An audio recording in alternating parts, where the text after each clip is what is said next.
जो आज अपनी ताकत का गलत इस्तेमाल कर रहे हैं, थोड़े दिनों की बात है, आप ये ताकत को फानी होते हुए देखेंगे। इसलिए मेरे अजीजों, जब अल्लाह ताला ने जिस्मानी ताकत दिया है तो संभाल करके रखना कि हाथ उठे तो कहीं जुल्म के लिए ना उठे। फिरौन तन्हा 1000 लोगों से लड़ सकता था और ताकत उसकी जिस्मानी ऐसी थी कि 90 साल तक उसको बुखार भी नहीं आया, कभी सर्दी बुखार भी नहीं, कभी बीमार नहीं हुआ। ये जिस्मानी ताकत थी। माल की ताकत तो ऐसी कि आधी दुनिया के खजाने उसके थे, और पावर की ताकत ऐसी कि बादशाह आजम बना बैठा था, लोग तो उसके सामने झुकते थे। जब 3 चीजें ऐसी साथ मिल जाती हैं तो फिरौन बनने की कोशिश करता है हर आदमी। आज के दौर में भी मेरे अजीजों, ये 3 चीजें बड़ी आजमाइश के साथ आती हैं कि जुल्म से अपने आप को बचाओ।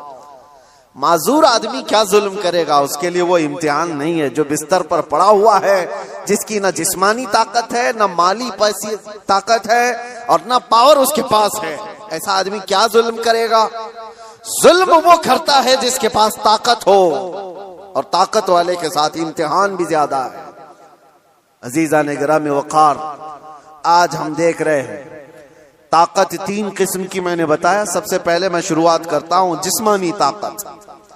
जिस्मानी ताकत जब किसी के पास हो तो सबसे पहले वो मुक्का आजमाई की कोशिश करता है, हर एक पर देखता है मेरा मुक्का कितना तेज लगता है। वो ट्रायल शुरू कर चुका है। बॉडी बनाने के साथ ही उसको चाहिए ये कि किसी पर एक थप्पड़ लगा करके देख लूं कितना तेज लगता है। उसकी जिस्मानी ताकत का वह इस्तेमाल शुरू कर चुका है। मैं आपको बताऊं, जिस्मानी ताकत में मेरे अजीजों हैदर कर्रार को कौन पहुंच सकता है? जो शेरे खुदा, फातह खैबर, मुश्किल कुशा सैयदना अली इब्न अबी तालिब करमल्लाहु वजहुल करीम, उस जमाने के 40 सहाबा जो दरवाजा उठा नहीं पा रहे थे, तन्हा हजरत अली ने एक हाथ से उठाकर फेंक दिया था। जिनकी ताकत का यह अंदाजा करो, हैदर कर्रार की जिस्मानी ताकत को सारी ये सब नहीं पहुंच सकते काजू बादाम वाले। लेकिन एक जंग के मौके पर मौला अली शेर खुदा रदी अल्लाह तआला अन्हु लड़ रहे हैं, और सामने जो मुकाबिल में पहलवान था, अचानक उसको ऐसा पछाड़ दिया कि उसके सीने पर चढ़कर खड़े हो गए। जैसे ही वो पंजे में आया, क्या करता, कसमसाया, फड़फड़ाया, लेकिन उसने एक काम क्या किया, आपके मुंह पर थूक दिया। जाहिर सी बात है, लास्ट मोमेंट पे आदमी ये कोशिश करता है कि मैं मर ही रहा हूं तो सामने वाले को कुछ करके चला जाऊं। उसने थूक दिया। ऐसी मोमेंट पर ताकतवर का गुस्सा डबल हो जाता है। मैं पहले 1 बार में मारने वाला था, अब 4 बार में मारूंगा। तूने किया कैसे मेरे साथ? किसी को तुम 1 मार रहे थे लेकिन उसने मां की गाली दे दी, अब 4 और लगाओगे, क्योंकि गुस्सा बढ़ गया है। गुस्सा और तिल मिलाया है तुम्हारा। हजरत अली के साथ ये हुआ। उनके सामने जो मगलूब था उसने थूक दिया। होना ये चाहिए था कि आप तड़पा तड़पा के उसको मारें। जिसके चेहरे को देखना रसूलुल्लाह ने इबादत कहा, उस चेहरे पर अगर कोई थूके तो उसको तो तड़पा के मार देते। हजरत अली छोड़कर खड़े हो गए। मारने का था, छोड़ दिया, खड़े हो गए, कहा जा। उसने ताज्जुब से पूछा कि मैं तो मरने ही वाला था इसलिए थूक दिया, और तुमने छोड़ क्यों दिया? मौला अली करमल्लाहु वजहुल करीम का जवाब सुनो ताकत वाले। आप फरमाते हैं, अल्लाह ने मुझे जो जिस्मानी ताकत दी है वो मैं खालिस अल्लाह की रजा के लिए इस्तेमाल करता हूं। जब तूने थूक दिया तो मेरा नफ्स शामिल हो गया। अब अगर मैं मारता तुझे तो बात ये होती कि तेरे थूक के बदले में मैंने मारा है। मैं तुझे मुझ पर थूकने के बदले नहीं मार रहा था, तू अल्लाह और उसके रसूल का दुश्मन है इसलिए मार रहा था, और ये नफ्स शामिल हो गया इसलिए मैंने छोड़ दिया। ताकत का इस्तेमाल ऐसे वक्त में कोई करके दिखाए। मौला अली करमल्लाहु वजहुल करीम को उनके सामने दुश्मन मगलूब ने थूक दिया, तब छोड़ दिया आपने। कहा मैं अपने नफ्स के लिए नहीं लड़ता, अपने नफ्स के लिए नहीं।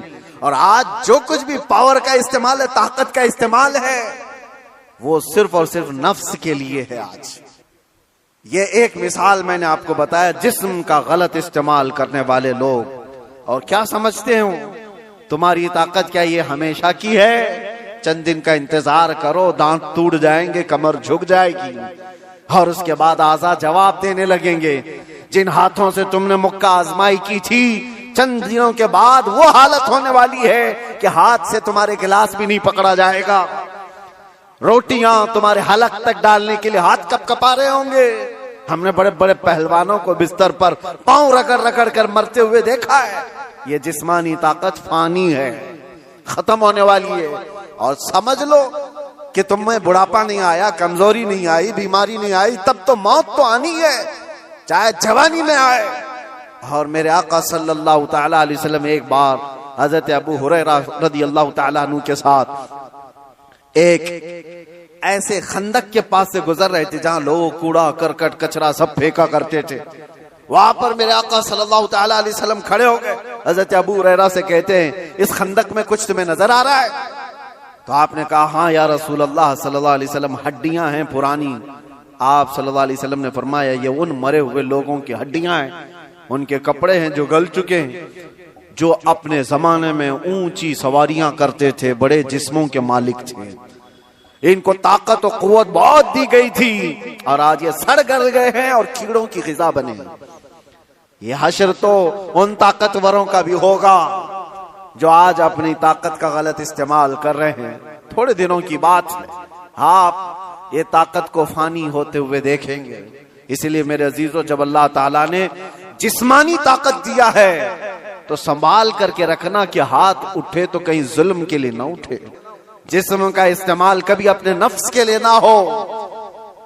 इमाम अहले सुन्नत इमाम अहमद रजा खान फाजिल बरेलवी रदियल्लाहु ताला अन्हु, कौन नहीं जानता आज, आशिकों के इमाम, बरेली के ताजदार, जिन्होंने हजारों मसाइल का हल लिख दिया अपनी जिंदगी में, 1000 से ज्यादा किताबें लिख दी।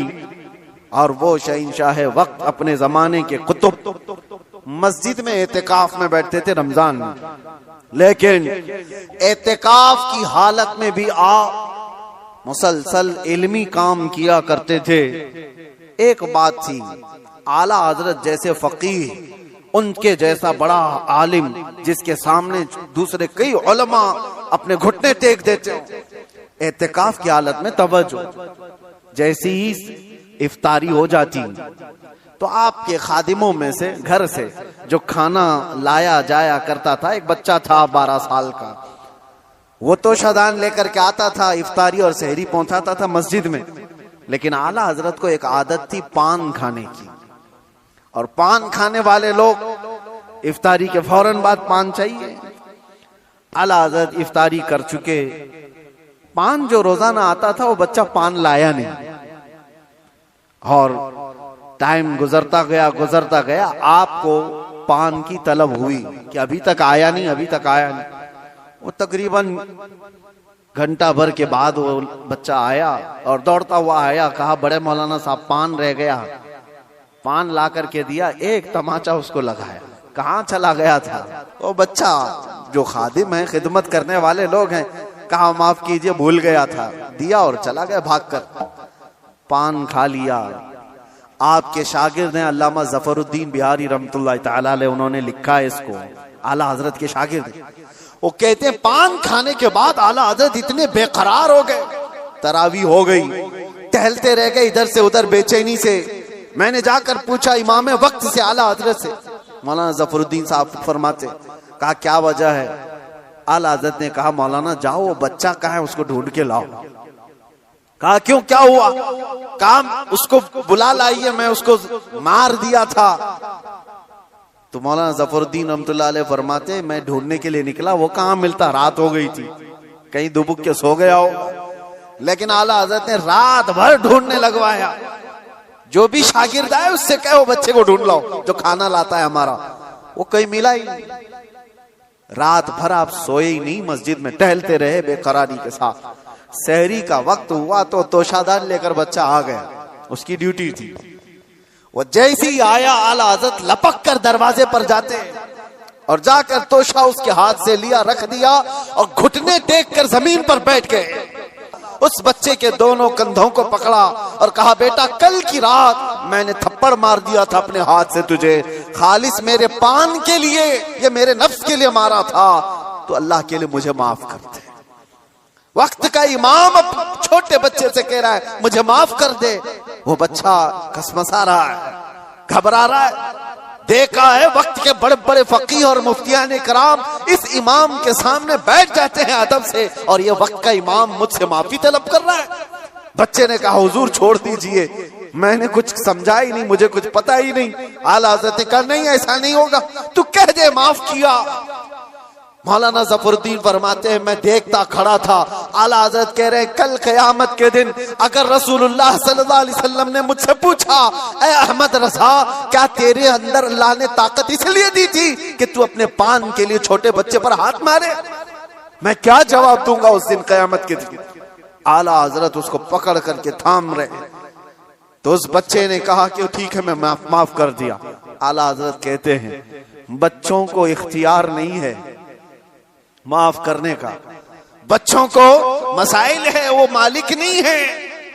हाँ, आपने कहा, अपने सर से टोपी उतारी और कहा, जैसे कल मैंने तुझे मारा था वैसे तू भी मुझे मार, बराबर हो जाए मामला। उसका हाथ कांपने लग गया। वक्त का मुजद्दिद कह रहा है, आला हज़रत अपनी टोपी उतार कर रख दिए। बच्चा जब नहीं मारने लगा, आपने खुद उसका हाथ पकड़ा और हाथ पकड़ करके अपने सर पर मारने लग गए। 3-4 बार उसकी जब थप्पड़ पड़ी तो आला हज़रत मुस्कुराते हुए खड़े हुए कहा, बात बराबर की हो गई, तूने मुझे माफ भी किया और बदला भी ले लिया। मौलाना ज़फरुद्दीन रहमतुल्लाह अलैह फरमाते, हमारे आंसू निकल गए। वक्त का मुजद्दिद है, ताकत का गलत इस्तेमाल नहीं। मेरे अजीजों, अगर अल्लाह ने जिस्म में ताकत दिया है तो इसलिए नहीं कि तुम अपने से नीचे वालों पर इसका इस्तेमाल करते रहो। इसीलिए अल्लाह के नबी सल्लल्लाहु अलैहि वसल्लम ने क्या फरमाया, मन लम यरहम सगीरना वलम युअक्किर कबीरना फलैसा मिन्ना, जो अपने छोटों पर रहम नहीं करता और बड़ों की शफकत नहीं करता और बड़ों की इज्जत नहीं करता, वो मेरी उम्मत में से नहीं। अल्लाह तबारक व तआला सबको हिदायत अता फरमाए। रब तबारक व तआला जुल्म की हर शाख से हमारी हिफाजत फरमाए। व आखिर दावाना अनिल हम्दुलिल्लाहि रब्बिल आलमीन। अस्सलामु अलैकुम।